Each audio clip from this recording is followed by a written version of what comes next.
Zoning codes are one of the most essential and widely used tools for the practice of planning in the United States. But did you know that many planners will tell you that zoning is not the same thing as planning?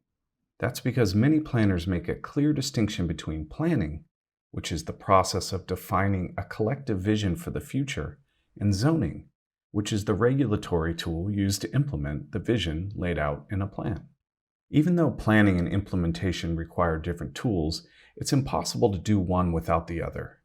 An ineffective zoning code can doom a well-intentioned plan, for example, and it's impossible to write an effective zoning code without a clear vision for the future in mind.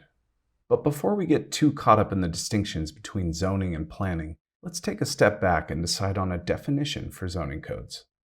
Zoning codes are a tool of land use control, the legal power to decide what can be built where. Zoning codes in the United States are a uniquely local power, so the implementation and enforcement of zoning usually occurs at the city or county level. Sometimes, state government can preempt local zoning laws or mandate certain requirements of zoning codes, but for the vast majority of issues, local governments hold the keys to the power of zoning. Some of the definition of zoning is included in the name.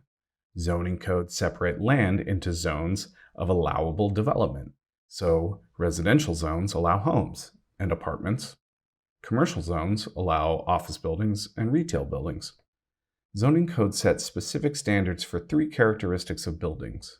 1, the use or activity taking place on the land or buildings built there. 2, the shape of buildings, like height and relationship to the adjacent public right-of-way. And 3, the bulk of buildings, or the size of a building and how it orients on the property. The primary concern of the vast majority of zoning codes in the United States is that first factor, the use of land. Zoning codes are a source of frequent criticism about the esoteric nature of planning and development processes in the United States, as well as a large amount of more philosophical discussion about the kinds of regulations Americans are willing to accept and the effects of those regulations. Because of those controversies, there have been numerous attempts over the years to reform and innovate zoning codes.